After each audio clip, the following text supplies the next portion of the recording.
Okay, तो जो हमारा नेक्स्ट चैप्टर है भाई साहब वो कौन सी है, क्या हमने क्या करने लगे हैं भाई साहब? दिस इज योर दिस, इसका नाम क्या है भाई साहब? Ionic equilibrium. जिसको केमिकल इक्विलिब्रियम आ गया उसकी ज़िंदगी इस चैप्टर में बहुत सौखी है। जिसको के लिखना आ गया मतलब वो इस चैप्टर को बड़ी आसानी से कर लेगा।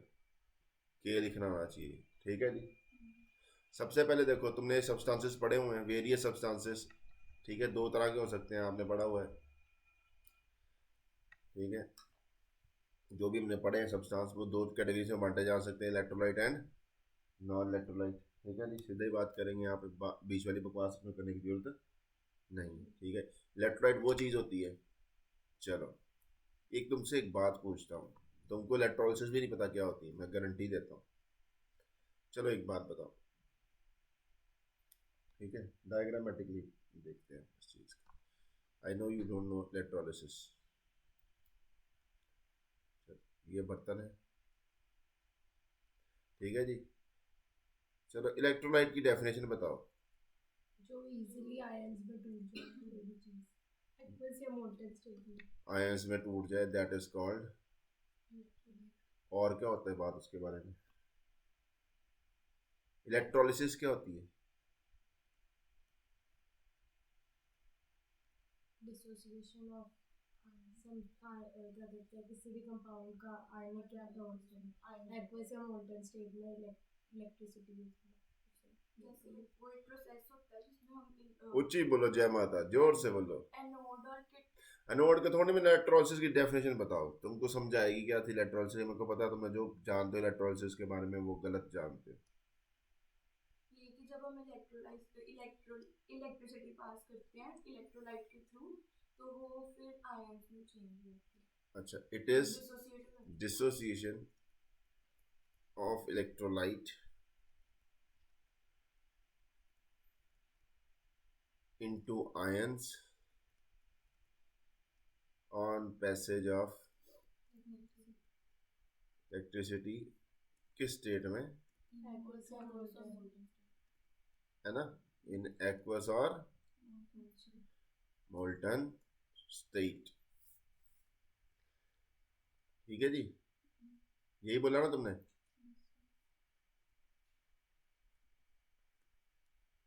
यही बोला तुमने, ठीक है जी, क्लियर। ओके, तो तुम इलेक्ट्रोलाइट की डेफिनेशन क्या बोल रहे थे अभी, तुम इलेक्ट्रोलाइट की डेफिनेशन बोलना। Compound which easily dissociate into ions compound which dissociate, completely dissociate करे कि ना करे वो बात की बात है। Compound which dissociate into ions in aqueous और मोल्टन स्टेट, ठीक है जी, यही बोला तुमने। ध्यान से दोनों की डेफिनेशन को देखो, क्या बोल रहे हो तुम।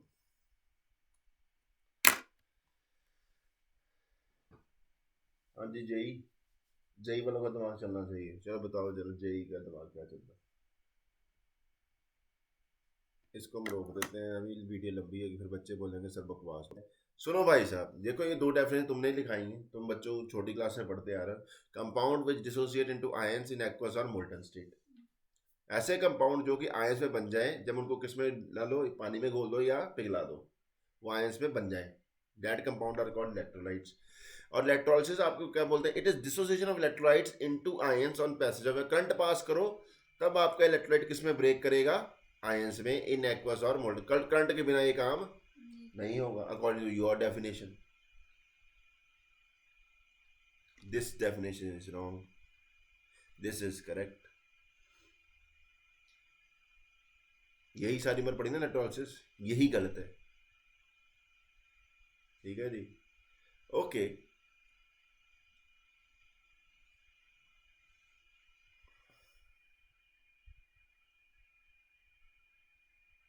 देखो इलेक्ट्रोलिसिस क्या होता है।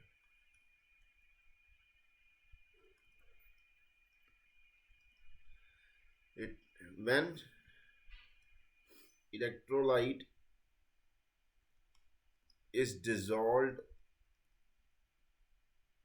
in water, is in molten state, it breaks into ions, it dissociates into ions.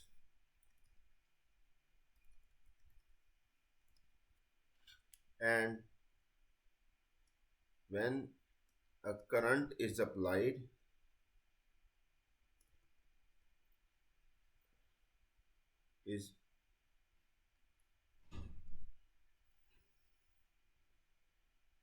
current is made to flow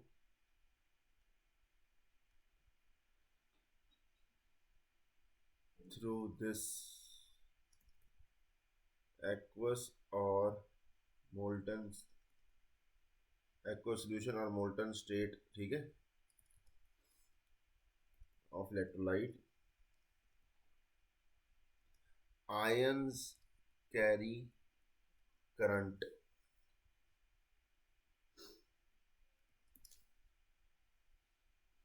ठीक है जी. Thus this is called, ये क्या होता है, इसको क्या बोलते हैं, this passage of current, ठीक है ना, this passage of current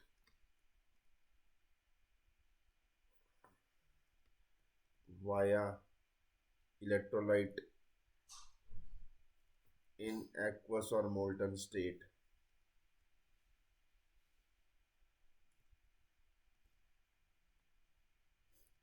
is called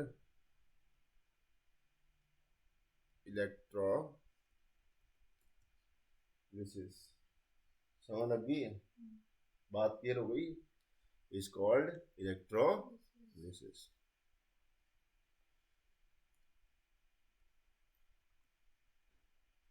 मैं बताता हूँ किस चीज का क्या फंक्शन है.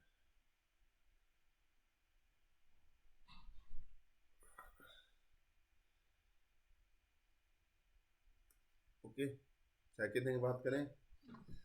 देखो, आयंस आर करंट कैरियर्स. कौन करंट लेके जा रहा है? Ions are in electrolytes in aqueous और मोल्टन स्टेट. पहली बात तो ये होगी. दूसरा, फंक्शन ऑफ करंट, इलेक्ट्रिसिटी का फंक्शन क्या है? Function of electricity is to guide ions towards respective electrodes. कौन सा आयन किसकी तरफ जाएगा, समझ लगी है? करंट का फंक्शन ये नहीं है कि इलेक्ट्रोलाइट को तोड़ेगा. करंट का फंक्शन क्या है कि बताए कि कौन कैटायन किधर को जाएगा और एनायन किधर को जाएगा. समझ लगी है? तो इलेक्ट्रोलाइट से जो तुमको पता थी वो सही थी गलत थी? तुम खुद देखो भाई, तुमने क्या ये बकवास करी थी. इलेक्ट्रोलाइट क्या होता है? ऐसा सब्सटेंस जो पानी में डालो या मोल्टन स्टेट में लाओ वो डिसोसिएट कर जाए इनटू आयंस. तो इलेक्ट्रोलाइसिस क्या बोले? करंट पास करो फिर डिसोसिएट करे. ये तो हो नहीं सकता. या तो वो इलेक्ट्रोलाइट है या तो वो इलेक्ट्रोलाइट है. समझ लग गई है? तो अब हम इसकी डायग्रामेटिक रिप्रेजेंटेशन कर लेते हैं. फॉर एग्जांपल मान लो नीला नीला पानी दिखाएंगे हम. नीला नीला नीला नीला नीला नीला नीला नीला नीला नीला पानी में लेके आए उसको. ठीक है जी. अब इसमें हमने क्या डाल दिया भाई साहब? व्हेन वी पुट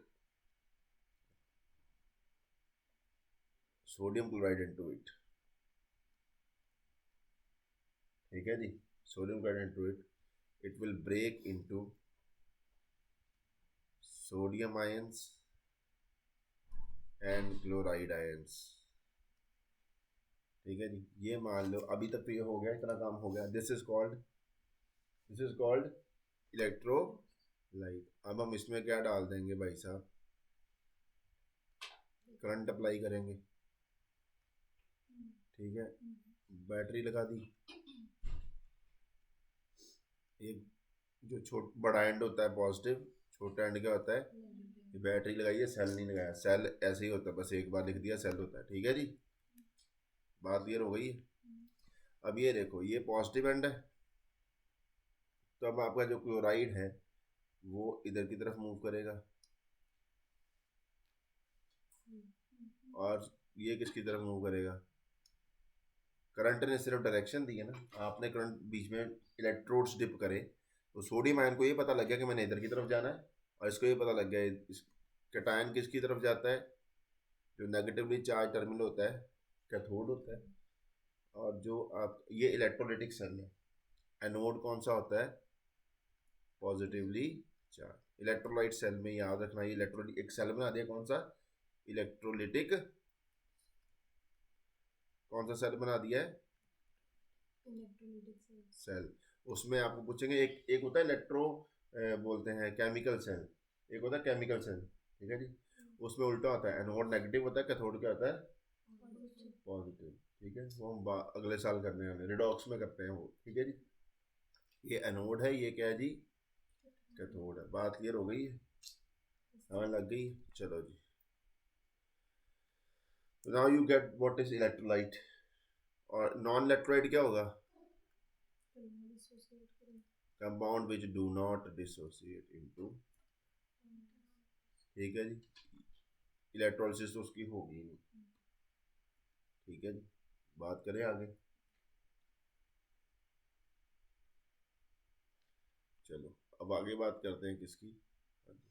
इलेक्ट्रोलाइट फिर दो तरह का हो सकता है।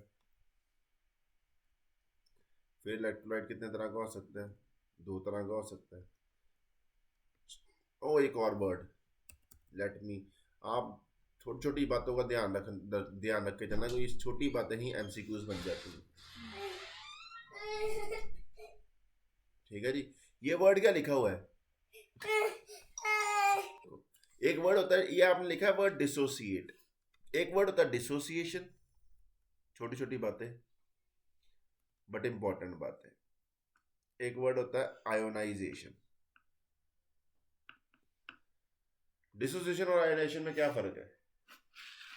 आयोनाइजेशन में आयन बनते हैं, डिसोसिएशन टूट जाता है। हाँ, सब्सटेंस इज ऑलरेडी आयनिक,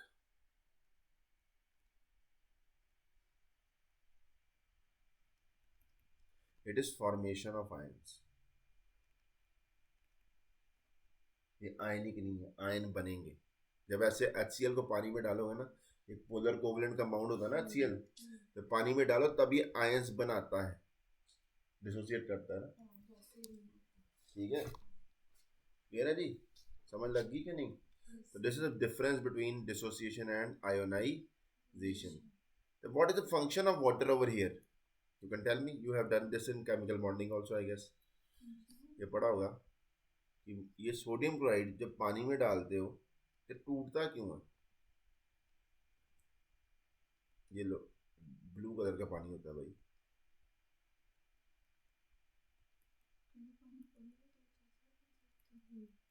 ठीक है।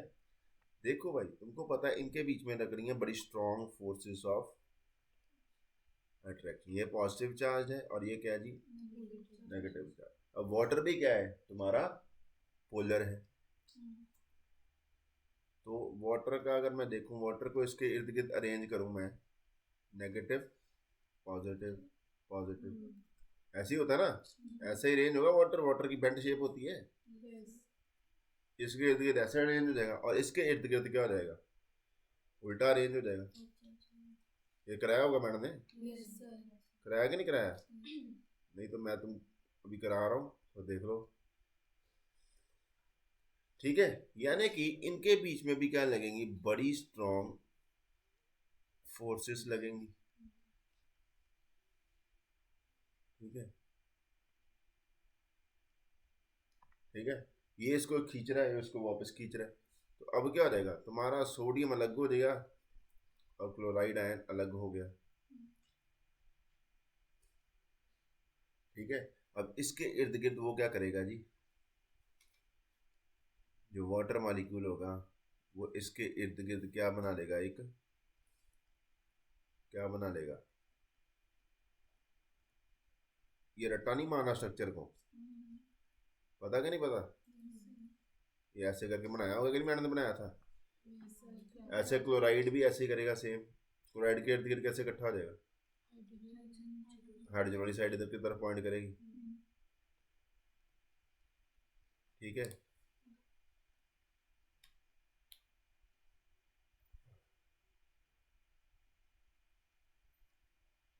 ठीक है, और ये क्या हो गई है, इसकी हाइड्रेशन हो गई है, ये सॉल्वेंट शीट बन गई है। क्या बन गई है? Solvent sheet. किसके इर्द गिर्द? आयन के इर्द गिर्द। अब क्योंकि क्या होगा, ये इसको इसके साथ जुड़ने नहीं देगा, अदरवाइज फिर से सोडियम क्लोराइड बन जाएगा। समझ लग गई है? समझ में आ रही कि नहीं आ रही? अगर साइंस समझ में आ जाए तो पढ़ने की जरूरत ही नहीं होती, कंसेप्ट दिमाग में होना चाहिए। समझ लग गई है? नहीं तो तुम्हारे हलवाइयों के साथ पकौड़े तलते रहो फिर। अब ये क्या होता है, when solvent form sheath around ion, energy is released. This energy is called as hydration energy. ठीक है जी।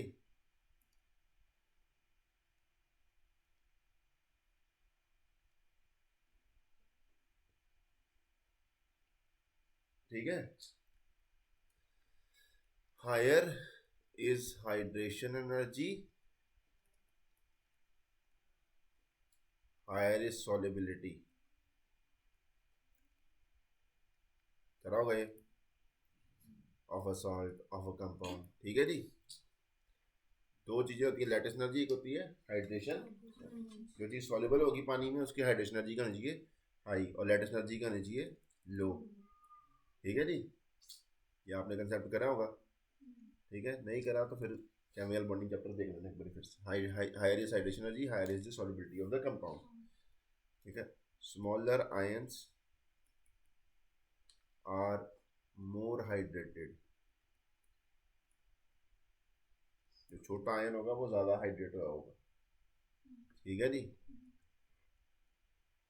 सीधी सी बात है। किसकी हाइड्रेशन एनर्जी ज्यादा होगी फिर? स्मॉलर की। मैं क्वेश्चन पूछने को लिथियम, सोडियम, क्वेश्चन था ना, पोटाशियम, रुबीडियम, टीना की रिबीना से फरियाद है ना, सबसे ज्यादा हाइड्रेशन एनर्जी किसकी होगी? ठीक है जी, क्लियर हो गया? ओके भाई साहब, अगली बात करते हैं फिर। यहीं पे दो तीन क्वेश्चन बन गए, तो आगे चैप्टर ही चला फटे मुंह में। ठीक है, ठीक है। अब देखो, एक होता है hydrated radius, hydration radius, hydrated radius, ये भी क्वेश्चन था। Ion which is highly hydrated has higher radius, higher hydration radius, hydrated radius। ठीक है जी, ये भी क्वेश्चन था वहां पे टेस्ट में। यानी कि किसका हाइड्रेशन रेडियस ज्यादा होगा, लिथियम का कि सोडियम का? लिथियम का। समझ लग गई? क्योंकि अब क्या बोल रहा है वो, अकेले आयन का नहीं देखना, आपने उसके इर्द गिर्द जो सॉल्वेंट शीट बनी है वहां तक देखना है। और जो छोटा आयन वो ज्यादा हाइड्रेटेड होगा तो उसका हाइड्रेटेड रेडियस भी क्या होगा? ज्यादा होगा। बात इंपॉर्टेंट बात लग रही कि नहीं लग रही? अगली बात क्या बोलते हैं, एक चीज होती है, अब देखो अगर मैं आपको पूछूं लिथियम ज्यादा करंट कैरी करेगा, सोडियम ज्यादा करंट करेगा, पोटाशियम करंट कैरी करेगा, रुबीडियम ज्यादा करंट कैरी करेगा, सीजियम ज्यादा करंट कैरी, कौन ज्यादा करंट कैरी करेगा? करना इसको चाहिए था पर करता ये है। क्यों बताता हूं ना भाई, समझ लो। One thing is ionic mobility.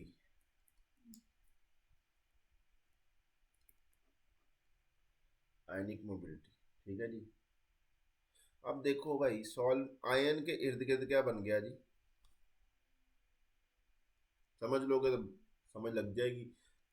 ठीक है जी, आयन है, आयन के इर्द गिर्द क्या बन गई है? सॉल्वेंट की शीट बन गई। छोटे आयन के इर्द गिर्द ज्यादा तगड़ी शीट बनेगी as compared to large ion.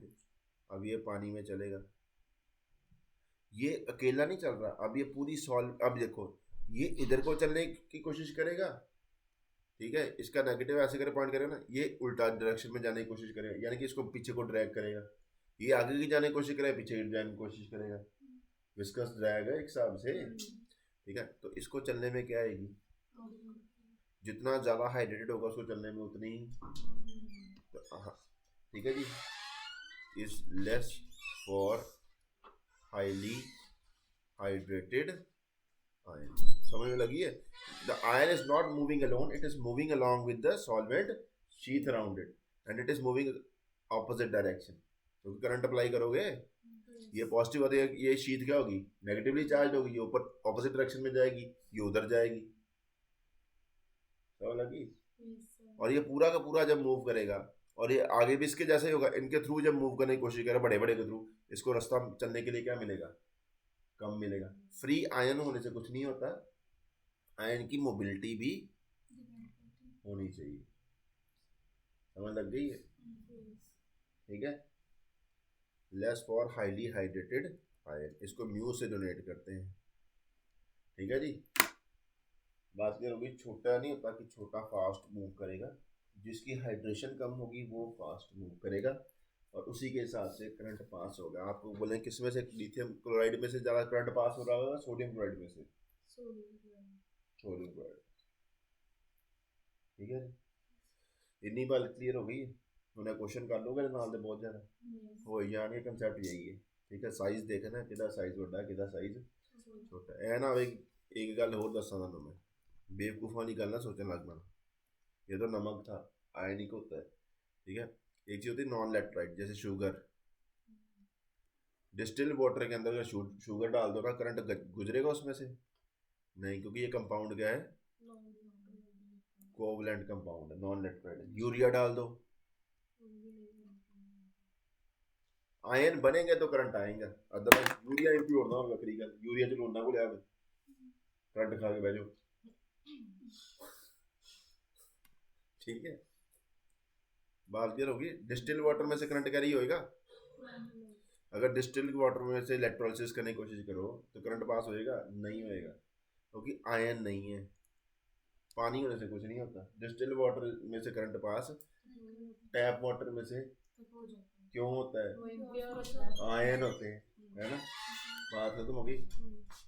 Cantt water purifier ला के ना कर लियो किते, उस भी TDS घट जाती होंगे है ਉਹਦੇ समझ लगी, मतलब कि आर वाले पानी इलेक्ट्रॉनिक्स कहते हैं करंट उंगल पा के भाई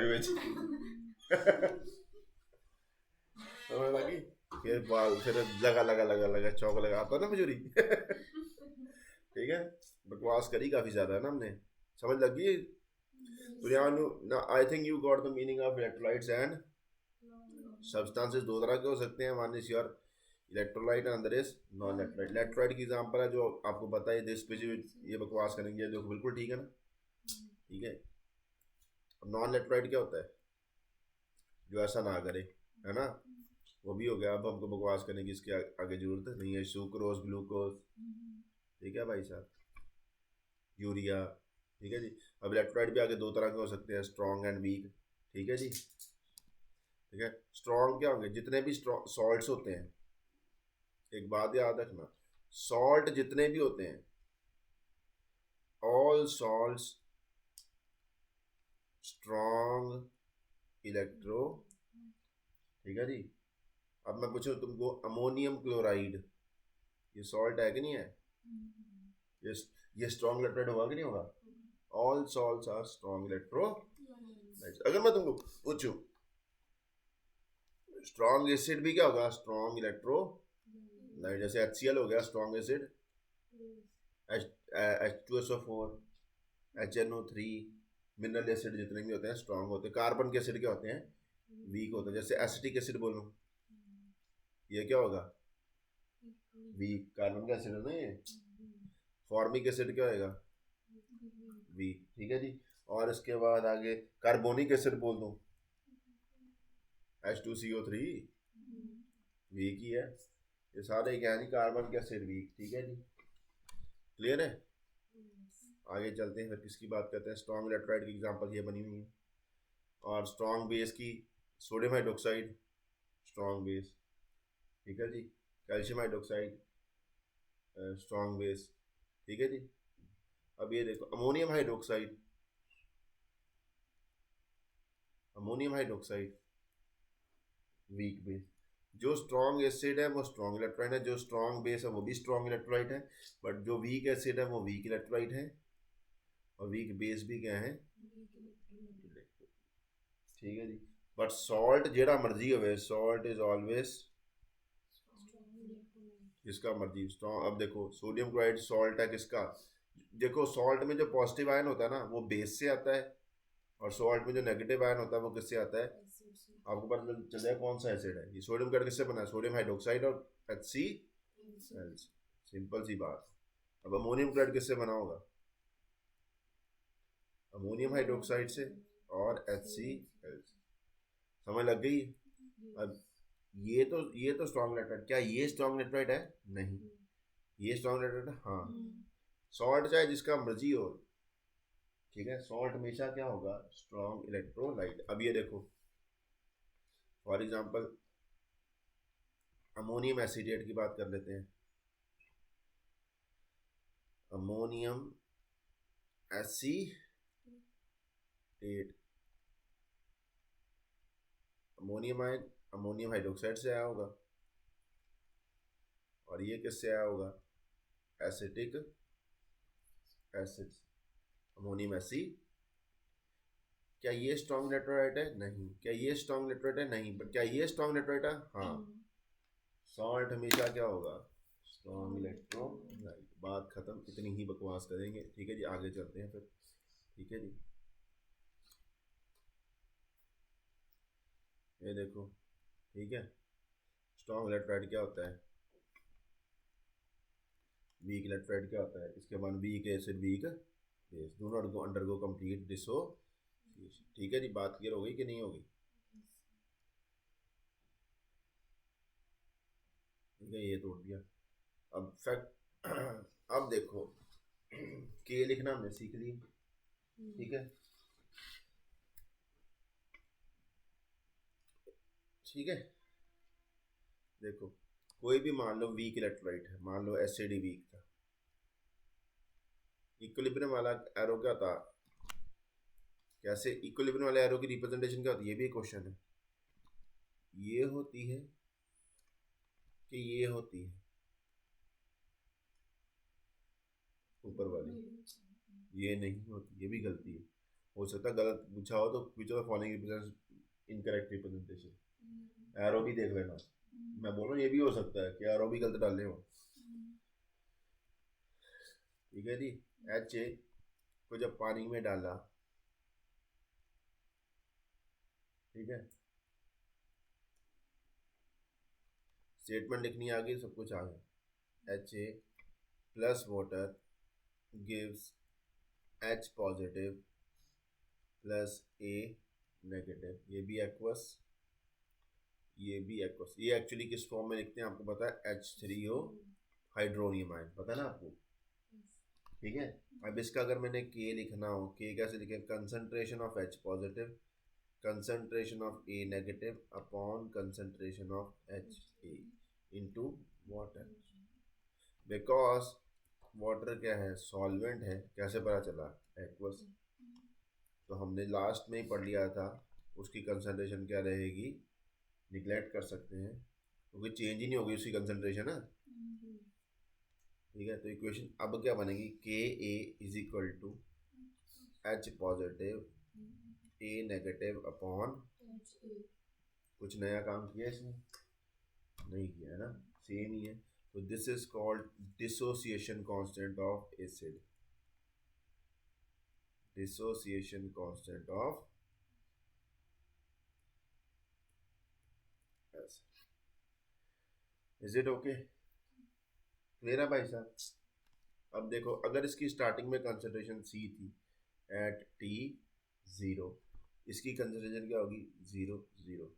if alpha is degree of dissociation, alpha है degree of dissociation at equilibrium,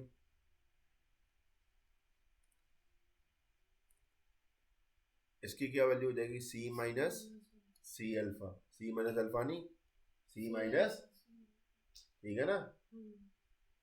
ये कितना आ जाएगा, सी अल्फा, ये कितना आ जाएगा, ये पता लगा ना कैसे हुआ, number of moles taken into alpha is equal to number of moles dissociated, and concentration is nothing but n by v, number of moles per per liter, volume नहीं, per liter, molarity, number of moles per liter, ठीक है जी, समझ लगी। अब क्या ये इसकी value HA की वैल्यू यहाँ फिल कर सकता हूँ, H पॉजिटिव की वैल्यू यहाँ फिल कर सकता हूँ, A नेगेटिव की वैल्यू यहाँ फिल कर सकता हूँ, कर सकता हूँ कि नहीं कर सकता हूँ, कर सकता हूँ, ठीक है। तो आई विल फिल इट, और कुछ नहीं करने वाला।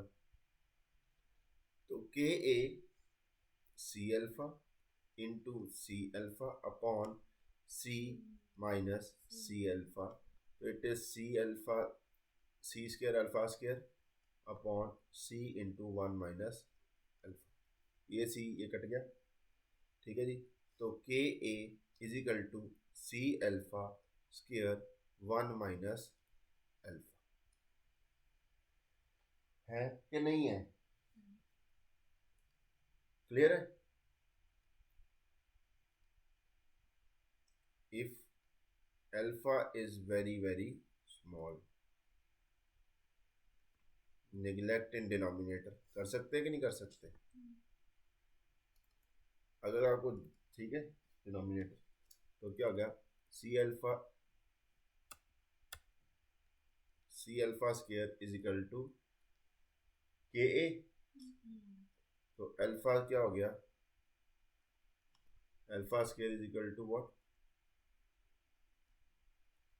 Alpha square is equal to K A bye सी, तो अल्फा क्या हो गया, के A bye C, under root K A bye सी, ठीक है जी, ठीक है, ओके, बात क्लियर हो गई।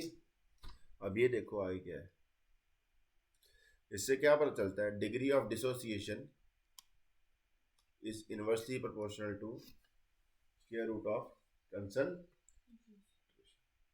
जितनी ज्यादा कंसंट्रेशन होगी अल्फा उतनी ही कम होगी, दिख रहा है कि नहीं दिख रहा, ठीक है, समझ लगी कि नहीं लगी बहन जी, हाँ, औखा है, ये कब कहाँ गया था, ये जो अभी तक जो कर रहा है, मैंने कुछ नई चीज कही है कि पिछला चैप्टर किया, अभी बोला अगर पिछला आ गया तो ये आ गया, ठीक है जी, अदरवाइज ये नहीं आया, ठीक है, ये आएगा भी नहीं फिर, ठीक है जी। If number of moles is equal to 1 in V litres, तो सी की वैल्यू होगी 1 अपॉन,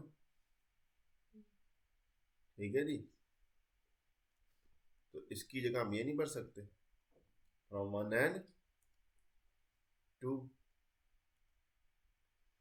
फ्रॉम 1 एंड 2, अल्फा की वैल्यू क्या होगी, अंडर रूट के ए इंटू, यानी कि जितना ज्यादा डाइल्यूशन होगा, हायर डाइल्यूशन हायर, दिख रहा है, और दिख रहा निशिता, जाग रहे हो, हायर डाइल्यूशन हायर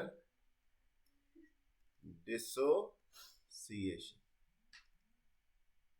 बात सही है कि नहीं, क्योंकि जितना ज्यादा वॉल्यूम होएगा उतना इसके साथ मल्टीप्लाई होकर आंसर आएगा अल्फा।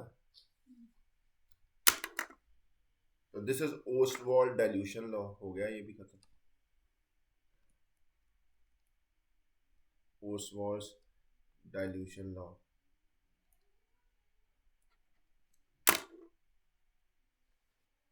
बात क्लियर हो गई कि नहीं हुई। ओस्टवाल्ड डाइल्यूशन क्या लॉ क्या बोलता है, dissociation increases with dilution, dilution से वीक इलेक्ट्रोलाइट की डिसोसिएशन क्या करती है, weak electrolyte becomes more and more dissociated as its concentration decreases और dilution increases, ठीक है जी। तो देखते हैं आगे बात, क्या यही बकवास करी उसने। ओके, यहाँ पे होगा ऑसपोल्ट डाइल्यूशन लॉ, है क्या नहीं? Alpha is inversely proportional to square root of concept. अगर भाई ये अभी तुमको लिखवाया था ना, alpha is equal to under root K A bye सी, तो अगर के क्या है, इक्विलिब्रियम कांस्टेंट है ना, तो अल्फा इसको प्रोपोर्शनलिटी साइन में कन्वर्ट करना हो तो क्या हो गया, 1/√ऑफ, ये कांस्टेंट है ना, तो ये इसकी जगह इसको प्रोपोर्शनलिटी साइन की फॉर्म में लिख दिया। ठीक है, समझ लगी कि नहीं लगी? तो कोई दिक्कत नहीं। ठीक है, कोई बकवास करी मैंने नहीं? ठीक है जी, ओके चलो आगे देखते हैं। अब कहता जी factor affecting degree of dissociation. कौन कौन से फैक्टर अफेक्ट करेंगे? सबसे पहले नेचर, अल्फा की वैल्यू कितनी आएगी, नेचर के ऊपर डिपेंड करेगी। स्ट्रॉन्ग आगे, स्ट्रॉन्ग होता है अल्फा 1 होएगा, सारा का सारा डिसोसिएट कर देगा। ठीक है जी। नेचर ऑफ सॉल्वेंट, सॉल्वेंट के हिसाब से भी खींच पाएगा कि डाइलेक्ट्रिक कांस्टेंट है। डाइलेक्ट्रिक कांस्टेंट क्या होता है, वो जो फोर्सेस ऑफ अट्रैक्शन को कम करने की कैपेसिटी ऑफ अ मीडियम। ठीक है जी। आगे क्या जी, टेम्परेचर, टेम्परेचर इंक्रीज करोगे अल्फा इंक्रीज ज़्यादा टूटेगा। ठीक है जी, क्योंकि उसके अंदर आयंस के अंदर एनर्जी आ जाएगी, और वो इसको जब ये एक दूसरे को गालियाँ निकाल रहे होंगे, टेम्परेचर इंक्रीज करेगा, गालियाँ निकालेंगे ना, तो एक दूसरे से कहाँ जाएंगे, दूर जाएंगे। ठीक है जी। एक चीज़ होती है कॉमन आयन इफेक्ट। चलो एक तुमको कॉमन आयन इफेक्ट के बारे में बात बताते हैं। चलो तुमको मैं 2 रास्ते देता हूँ। ये लो HCl था, H पॉजिटिव मिलेगा और Cl नेगेटिव मिलेगा। एसिटिक एसिड है,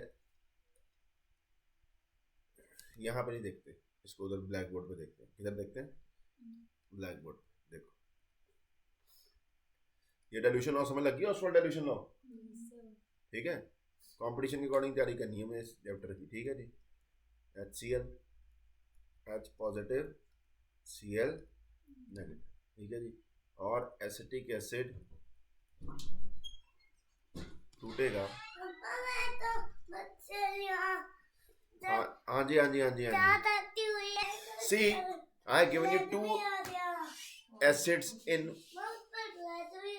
प्रिज्यूम का। अब तुमको मैं 2 चीज, एक ही बर्तन में मैंने HCl भी दे दिया और तुमको एसिटिक एसिड भी दे दिया। दोनों ही तुम क्या देख रहे हो, दोनों से मेरे को क्या मिल सकता है, H पॉजिटिव आयन मिल सकता है। तुम किससे लेना पसंद करोगे, इससे कि इससे?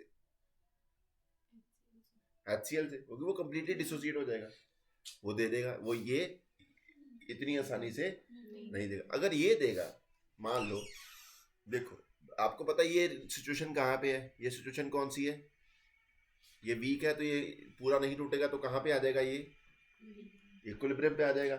अब आपने क्या करा, HCl डाल दिया, तो HCl कौन सा आयन दे रहा है, H पॉजिटिव दे रहा है। H पॉजिटिव रिएक्शन किधर साइड जाएगा, इधर वाली साइड की इधर वाली साइड, ये इधर ऐड हो रहा है प्रोडक्ट की तरफ, तो product will combine give back the reactant. यानी कि कॉमन आयन इफेक्ट क्या होता है,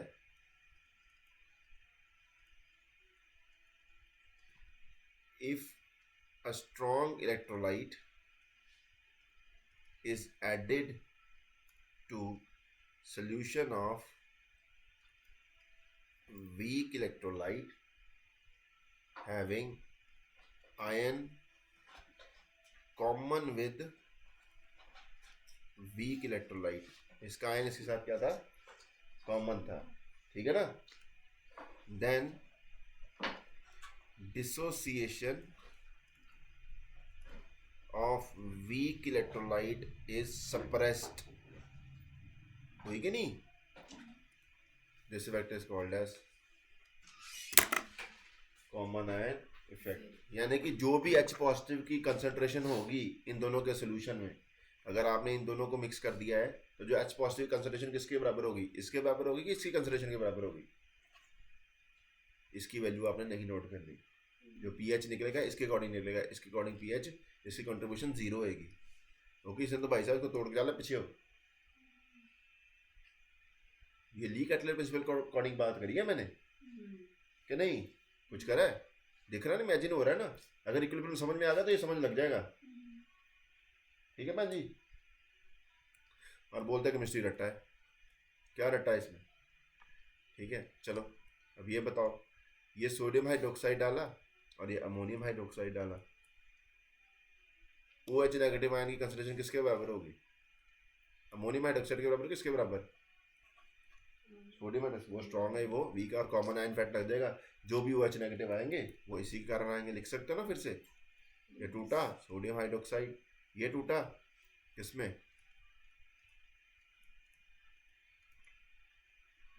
इस पे क्या लगेगा? इसको ऐसे लिख सकते हो कि नहीं लिख सकते हो? ये इधर वाली साइड पे ये ऐड कर देगा। ठीक है, नहीं क्या नहीं करेगा तो पीछे चला जाएगा ये। This is called common ion effect. तो ये इफेक्ट करता है कि नहीं करता डिसोसिएशन को? करता है कि नहीं? तो यही तो फैक्टर था अगला अपना, common ion. Whenever a common ion is added to an aqueous medium, weak electrolyte alpha decreases because the increased concentration of common ion। ठीक है जी, मैंने जो कॉमन आयन की डेफिनेशन वो होती है जो मैंने लिखा है, ये उसने बोला है ये केस को इसके साथ, हेयर कॉमन आयन इज एसो dissociation weak acid is decreased. ठीक है जी, इसी के साथ समाचार समाप्त हो रहे। काफी कॉमन आयन फैक्ट भी कर लिया है, देखो ओस्वाल्ड डाइल्यूशन लॉ भी कर लिया है। ठीक है जी, तो दैट इज इट, आगे बात करेंगे फिर।